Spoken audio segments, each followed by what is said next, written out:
मामला में तानातानी के बीच हिजबुल्लाह ने रविवार यानी 25 अगस्त 2024 की सुबह इजराइल पर लगभग 350 से ज्यादा मिसाइलें दागी, जिससे मिडिल ईस्ट में फिर से युद्ध का खतरा मंडरा रहा है।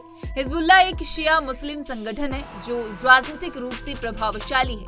लेबनान में सबसे शक्तिशाली सशक्त बल पर इसका नियंत्रण है। ऐसा कहा जाता है कि हिजबुल्लाह को ईरान का समर्थन है। इस संगठन की स्थापना 1980 के दशक में ईरान के इजराइल का विरोध करने के लिए की गई थी। 2000 के दशक में इजराइल ने लेबनान से वापसी की थी। इसके बाद हिजबुल्लाह को इजराइल को बाहर निकालने का श्रेय मिल गया। तब से हिजबुल्लाह ने दक्षिणी लेबनान में हजारों लड़ाके और मिसाइलों का भंडार रखा है। वहीं पश्चिमी देशों इजराइल, खाड़ी अरब देशों और अरब लीग ने इसे आतंकवादी संगठन घोषित कर रखा है। इस समय हिजबुल्लाह दुनिया का सबसे ज्यादा हथियारों से लैस संगठन है।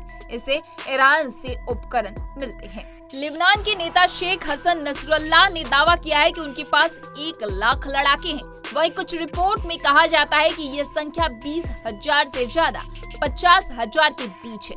थिंक टैंक के अनुसार हिजबुल्लाह के पास 1,20,000 से लेकर 2 लाख रॉकेट और मिसाइलें हैं। इनमें ज्यादातर छोटे हथियार हैं, जिनकी क्षमता सतह से सतह पर हमला करने की है। हालांकि इजराइल के पास हिजबुल्लाह से कहीं बेहतर सेना है, लेकिन ईरान समर्थित समूह के पास 500 किलोमीटर तक की मारक क्षमता वाली मिसाइलें हैं। इन्हें नुकसान पहुंचाने के लिए इजराइल की आयरन डोम वायु रक्षा प्रणाली को बाईपास करना होगा। आगे आपको बता दें कि हिजबुल्लाह वैसे तो दुनिया का सबसे भारी हथियारों से लैस संगठन है, जिसके कई शस्त्र तो हमास से भी अधिक विनाशकारी है। हिजबुल्लाह के पास 1,20,000 से लेकर 2 लाख रॉकेट और मिसाइलें हैं। 2006 में इजराइल के साथ आखिरी संघर्ष के बाद हिजबुल्लाह ने रॉकेट और मिसाइलों की संख्या को बढ़ाया था। हिजबुल्लाह के पास मानव रहित विमान प्रणाली भी है। आगे आपको बता दें कि सैन्य विश्लेषकों का अनुमान है कि हिजबुल्लाह के पास 30,000 से लेकर 50,000 सैनिक हैं, लेकिन इस साल की शुरुआत में उनके नेता हसन नसरुल्लाह ने दावा किया था कि उनके समूह में 1 लाख से अधिक लड़ाके और रिजर्व सैनिक हैं। 30,000 सैनिक एक्टिव हैं, 20,000 सैनिकों को रिजर्व में रखा गया है। वहीं इजराइल के पास 1,69,500 से लेकर 6,34,500 सैनिक है। इनमें से 1,26,000 से लेकर 34,000 एयरफोर्स, वहीं 9,500 नेवी, 4,65,000 रिजर्व में है। हिजबुल्लाह के पास बेशक एडवांस हथियार हो, लेकिन वो इजराइल की मिसाइल रक्षा प्रणाली आयरन डोम को कमजोर नहीं कर पाएगा। आगे आपको बता दें कि ग्लोबल फायर पावर इंडेक्स की माने तो इजराइल की आर्मी दुनिया की 20 सबसे ताकतवर आर्मी में से एक है। इजराइल आर्मी में 1,69,500 एक्टिव सैनिक हैं, वहीं 4,65,000 सैनिक रिजर्व यूनिट है।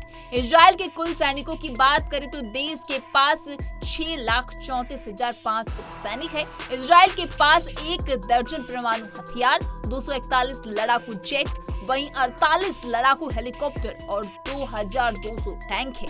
वहीं 1,200 तोपखाने और कम से कम 7 युद्धपोत और 6 पनडुब्बियां हैं। इस सब के अलावा इजराइल के पास दुनिया की दूसरी सबसे ताकतवर खुफिया एजेंसी मोसाद भी है, जो दुनिया भर में नेटवर्क के लिए जानी जाती है। हिजबुल्लाह के पास 500 किलोमीटर तक हमला करने वाली मिसाइलें हैं, लेकिन इजराइल के पास इसकी तुलना में बहुत बेहतर सैन्य शक्ति है। हिजबुल्लाह की मिसाइल को इजराइल में नुकसान पहुंचाने के लिए आयरन डोम एयर डिफेंस सिस्टम को पार करना होता है।